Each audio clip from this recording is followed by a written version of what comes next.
Welcome to Minus 20, the journey of an independent food business. Hey folks, welcome back to Minus 20. I'm Walter Biscardi. And I'm Keith. And today I thought, in the last episode we talked about raising capital. And at one point during the discussion you said, one of my biggest regrets was when I failed. Well, you didn't fail, but the first company shut down and you didn't get right back on the horse. Correct. And so one of the hardest things about raising capital is rejection. I mean, you're going to be rejected a lot. Yes. So I thought maybe today we'd talk about, investor rejection in general. I mean, that's a hard thing. Yes, and I think that if you start to measure on a percentage basis, the lion's share of the feedback that you will get from an investor or the investment community is no. Right? So percentage basis of no is almost all. Yeah. Right? And so if that becomes your new set point, I think you then learn to go into the investor conversation with the presumption that it's no. Yeah. Yeah. Without any emotional attachment to a possible yes, because the stars need to align in an otherworldly level for an investor to get to the yes. Unless, of course, it's a small family office and it's one person's money and they can operate at their whim. Okay. But even very few family office investors invest willy-nilly or impulsively. They typically will have some kind of documented process or strategy that they communicate with their family or attorney, and they've got people to help gut check what seemingly is one person's money. And so I look back on that, burying my head in the sand after closing the restaurant and go, oh my God, I wasted so many at-bats feeling bad for the loss or the no when I could have been swinging and swinging and swinging and swinging. I'm at the point now in my life and career where I just like to swing. It's interesting. Yeah. And so this may sound very abstract to someone who's not been through a lot of pitching or trying to raise money, but as you do it, right, there's no checklist of why no, right? It's just we've dated and no, and good luck to you. And that can feel in the early stages of those at-bats, it can leave you feeling very empty, can leave you questioning your own decision to get into business, your strategy, whether or not there's some self-image issues that come along with swinging for fences, right? Where your inner voice goes, maybe you're crazy, maybe this isn't meant for you, maybe this idea of greatness is absurd, maybe it's egotistical, maybe you should go get a job, maybe you should stop putting people's incomes at risk. There are things that follow rejection that can haunt the novice. But then you get used to it. And when you get used to it, you should work really hard to respect and empathize with the strategy of the investment professional and go, what did I learn? What are 5 or 6 things that I learned from going through the process of pitching my business that were a clear part of the no, right? It may be that I'm in too many channels, or the investor doesn't have expertise in food service and we don't think we can add value. Or quite frankly, your management team doesn't seem strong enough to get this thing to X million dollars, depending on the business. We think you sound impulsive. I mean, it could be anything. Yeah. It could literally be anything. It could be you're not adventurous enough and we want to deploy venture capital and we want your vision to get to $1 billion and your aspirations only to get to 100 million and we just don't. That's not what we do. And you learn that there are so many different flavors of why and how large sums of capital are deployed and invested. And it's alchemy, and it's art, and it's science, and it's their strategy, not yours. And so it's going to be very rare that you tuck into neatly someone else's investment strategy. Wow. That's great. I mean, that's a great overview. And I know there's people listening out there, and I was one of them, where you've come up with this business plan, man, and you know this thing's a winner. And I know if somebody will just get me started. Yes. Right? We're going to make a lot of money for a lot of people. Yes. And the first time, it's not so bad. Second time, all right. By the time you get to that 10th no, you're like, okay, maybe this is not what I think it is. So let's start there with what should that person be thinking at this point? Okay, I've gotten my 10 no's, I've got my 20 no's, I'm starting to doubt myself. How do you kind of, you evaluate what you've got, you evaluate what all of these people are saying. I mean, what's your thought process at that point to get yourself moving forward? Yeah, so I would encourage the entrepreneur to consider a reframing, okay? And that reframing is, don't doubt yourself, question your business model. Okay? Don't communicate to the investment world, here's this plan, and I have absolute confidence, guys, gals, that we'll all get there.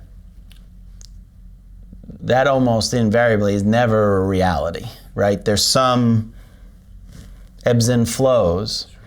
And so you have to present yourself as an entrepreneur with a particular level of expertise, a particular vision, but you have to present a series of possible outcomes, a series of possible approaches. And when you are rigid in your self-confidence, it usually makes the entrepreneur seem naive, right? So when you engage in the point-counterpoint with the investor, and they're trying to get you to poke holes in your own ideas, they're doing that to see if you can navigate what will invariably be a very turbulent marketplace.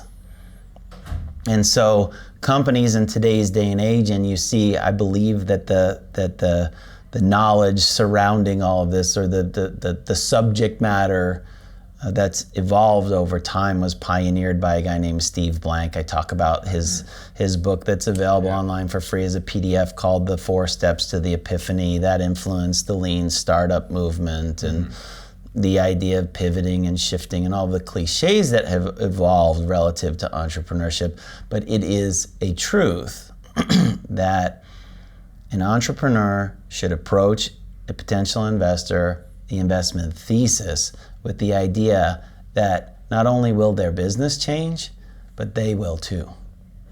Because think about it, I'm investing, when it's all said and done, I'm investing in the person, right? So if I get a sense that you're overconfident and rigid without any knowledge of the possible variables that could knock you over, I lose confidence that my money can even be recovered, right? If I say, this person's resilient, they want to do a broadcasting company, they wanted to focus on cosmetics for the trans community because that's becoming a thing, or male makeup. Sure. Right? Makeup for men's becoming more acceptable by the day. And they're like, it's a thing, it's a trend. There's 10 million men on Instagram. You know, male makeup is the future.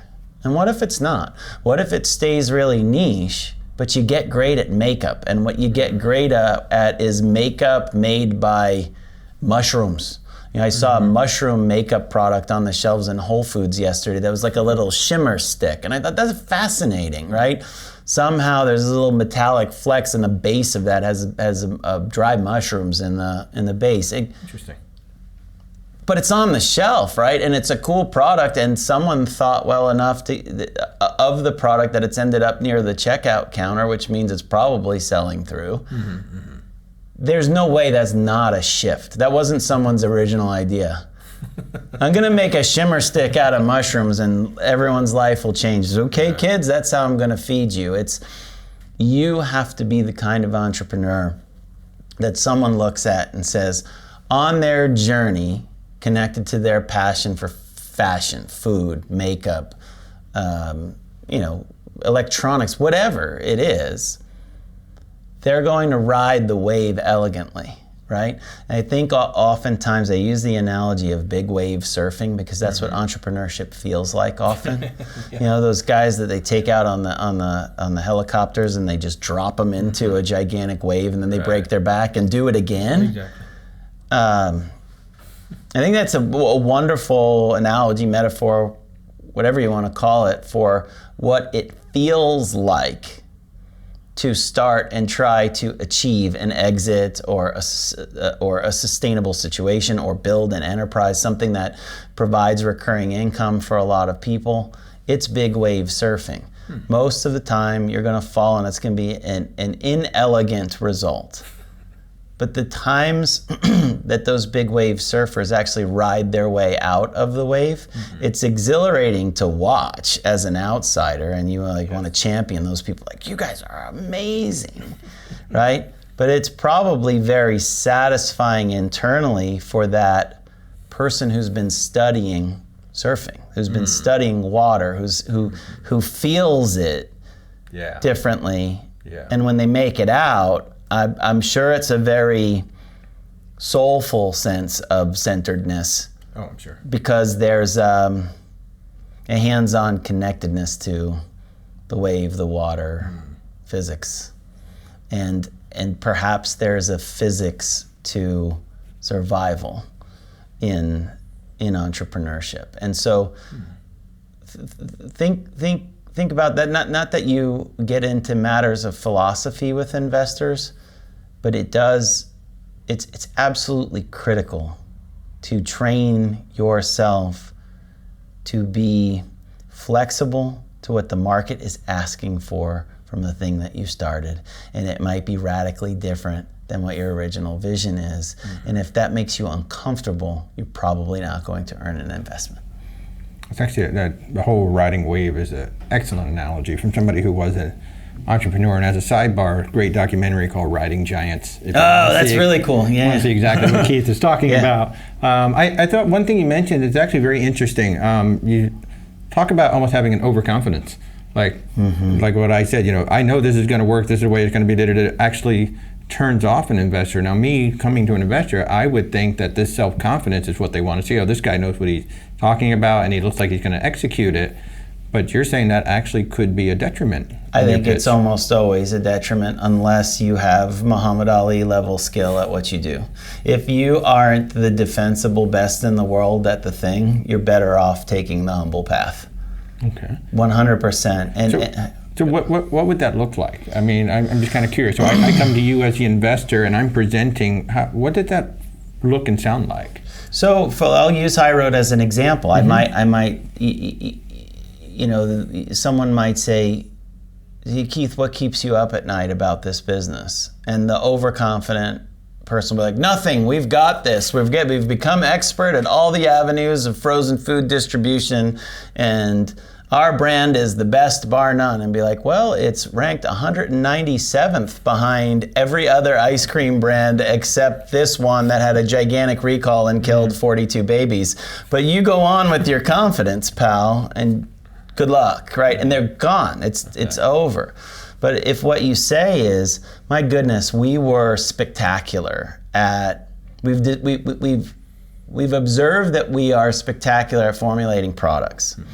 And we've figured out how to make them in small scale really beautifully.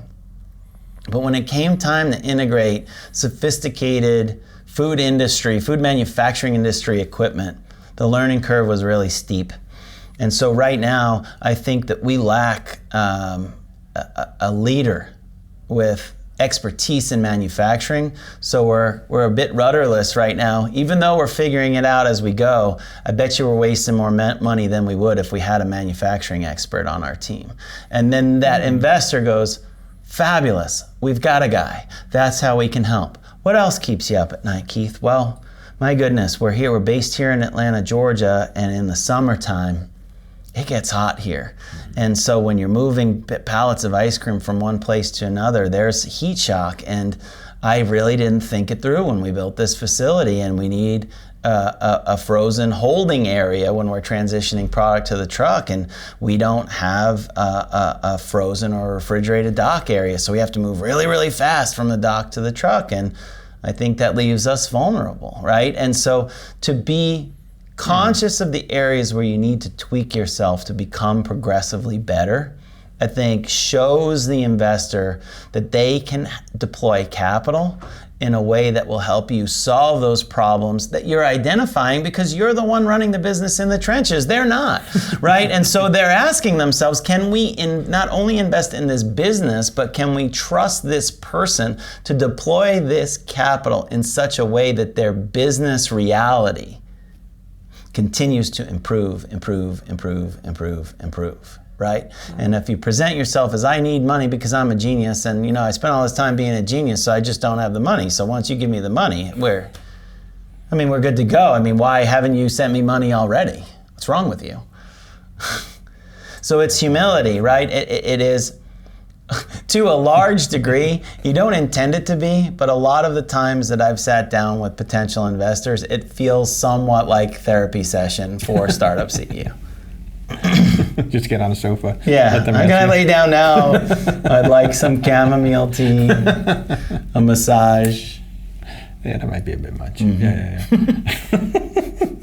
Yeah. Is there, if you're starting to get, like, let's say you're up to number 20, number 30, and you are starting to feel like, all right, I don't know what to do next. Mm-hmm. And I don't want to say there's a point at which you give up, but the thing that you just, because if you really believe in it, and it's a good product, and like we said in the last episode, there's a lot of great ideas out there. Where do you look? Do you look at your pitch? Do you look at your presentation? Do you look at the business model? At the point at which you're like 30 rejections, what should I be looking at now before I go to the next investor?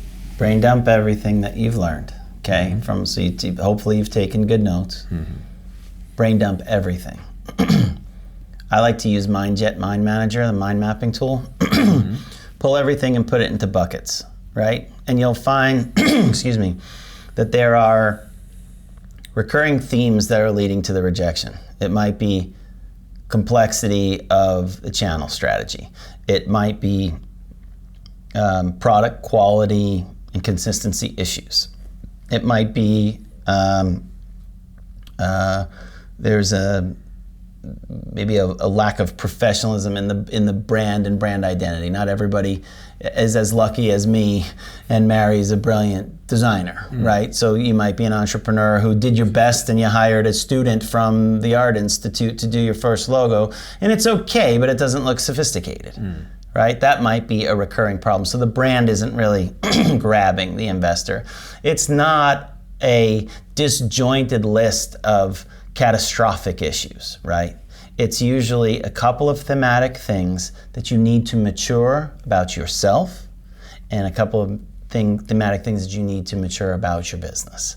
And then you prioritize those and say, okay, I'm going to dig in and I'm going to invest my remaining capital in a brand refresh, right? But you keep going and you keep going at it, and if you do that, brain dump, categorize, review, reflect, act, and you do that as a loop over and over and over and over again, the likelihood of the business failing is close to nil. Now, what you have to be careful is not to allow status quo in your business during those moments. So if you get a bunch of feedback and that feedback is accurate, and the financial reality requires you to dial your business back to you plus your dog, fucking do that day, right? You can't, but I don't want to fire Bob. Bob's been loyal to me for a long time. Fire Bob fucking now. Sorry, Bob. Bob, you're gone, dude. You have to, because otherwise, then you're not equipped to iterate. You're done. Okay.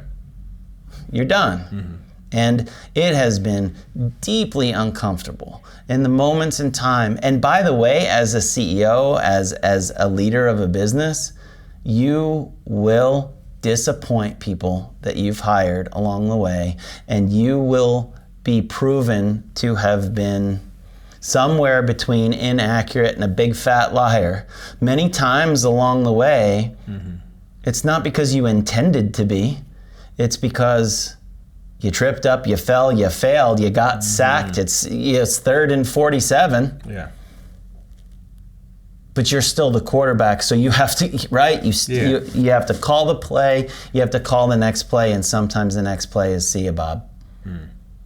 And maybe it should be see ya, Walter, or see ya, Keith, right? Maybe you should fire yourself, right? Which is a possibility, right? It's not uncommon in a business's life cycle that the CEO realizes, I keep calling plays and they're the wrong one, so I'm gonna bring in someone to replace me. And just look at the business headlines every single day. Right. Right? Look at what's happened with Uber, right? You've got the new CEO came in. Sure, Travis made all the mistakes in the world, engaged in a kind of douchebaggery that was offensive to the typical board of directors. But when it was all said and done, he still was the spirit of Uber. And I read an article that was kind of predicting that we may have another Steve Jobs-esque situation on our hands where immature, over-calibrated, roguish entrepreneur gets ousted from his business. We kind of need roguish, immature, outlandish thinking in this business by virtue of the fact that the business model is super, super disruptive, and maybe we need someone who's a little bit crazy cakes to be the king. Yeah. It's weird. I mean, those are hard decisions to make. I think oftentimes you hear the word business and people go, business equals serious, responsible, buttoned up. Bullshit. Business is whatever is required to keep customers happy, showing up, engaged. And I'm sure that's different for a strip club than it is for a pharmacy, you know what I mean? Different business models require different leaders. Not that we would know anything about strip club, but I mean, Elon Musk is a great example of that. I mean, he disrupts every single day. For sure. And I think there are times where he wisely kind of pokes the marketplace in the eye, and it effectively keeps his brand and business top of mind. Yeah. So now we're kind of off topic a little bit, but I think you've given some really good advice and really good information on taking rejection well. I mean, and keep in mind, it's never personal. It's always business. It's always the model. I mean, maybe there could be a little bit of personal in there, just in the sense that they don't feel comfortable with you giving you the money, which is what you're talking about with almost CEO. Always, right? It is a little bit personal. I take it back. It is. Yeah. I think everything is. and it's there have been times where I've been rejected by people who I really wanted to do business with. And when they start with, look, man, we love you, but you're like, you have to brace yourself in the gut. And like, here's my brain dump list being provided for me very efficiently because the guy respected the process and the time we spent together enough to tell me 3 or 4 things that I need to get my ass to work on.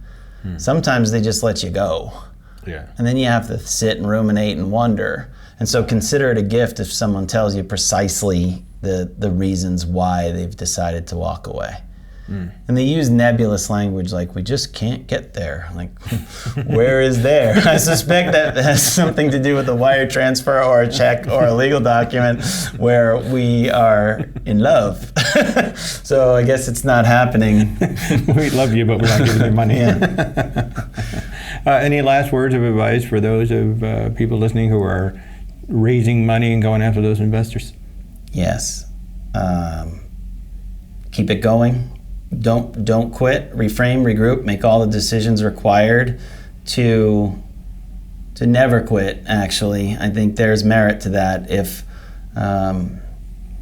your business needs to be done, let them kind of carry you out of the building. You know, let someone come along and go, hey, hey bud, it's over. But just keep fighting until that day happens, and you'll find that day's unlikely to happen if you stay at it and iterate. And then lastly, I can't champion the work more. The Steve Blank's 4 Steps to the Epiphany and the processes that he recommends. I think that work will prove to be some of the most timeless thinking relative to entrepreneurial thought, and it's out there for free. Yeah, and I showed you a picture of it. The first thing Keith made me read when I joined the company. It's a very interesting read. It is. Very interesting read. Well, that's it. To help you trying to get through your rejection, just keep at it. So I'm Walt Piscardi. And I'm Keith Schroeder, and if you need a hug, just reach out to us and we'll tell you to keep it going. Thanks for joining us here on Minus 20.